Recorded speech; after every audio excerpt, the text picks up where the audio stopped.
Let us, as the lawyers say, stipulate that the presidential campaign coverage on television doesn't really inform us about what the candidates mean to do with the power they ask of us. Why not? There's simply not enough time on the news for a thorough airing of ideas and policies. Can the networks go to a one-hour newscast? No. Local stations make too much money from the half-hour they program on their own. What about prime time? No. The competition among networks for viewing audiences involves tens of millions of dollars a year. Networks fear that a real coverage of politics in prime time will drive audiences away. That perhaps accounts for the shocking fact that except for the Reagan-Anderson debate, the networks have thus far not cleared a single hour of prime time for political coverage this fall. When it comes to prime time, or even lucrative daytime programming, entertainment is where the money is. That's why the emergence of cable, creating new channels for TV sets, is such a hopeful development. What it can mean for the information-hungry American can be seen not just by looking at the 24-hour cable news network, but at a small non-profit operation called C-SPAN, the Cable Satellite Public Affairs Network. That's the outfit that covers the House of Representatives live now. In this last month of the campaign, C-SPAN is programming more than 100 hours of political coverage.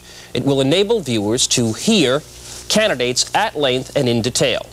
For example, 9 days ago, C-SPAN covered live President Carter's speech to the National Press Club. Viewers heard the president defend his economic policy in detail. As I said earlier, I leave the assessment of the Reagan-Kemp-Roth proposal to the good sense and judgment of the American people.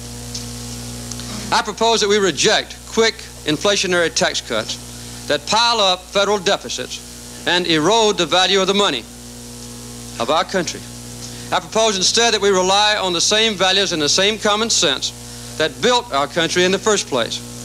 I propose that we encourage capital investment in new plant and equipment, the investments we need to increase worker productivity. If living standards are to rise, productivity must grow. There's no way around this. It's an economic fact of life.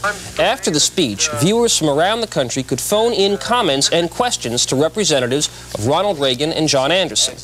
Now, the point is not that millions of Americans would stay home from work or turn off the World Series to see this kind of intensive coverage. The point is that most viewers never have any chance to see and hear any political coverage other than the inherently truncated versions shown on newscasts. That's why the networks have a choice. Either provide the coverage that's needed, even at the expense of maximum profit, or stop complaining about the growth of cable. It may be the only way we'll ever find out what a campaign is all about.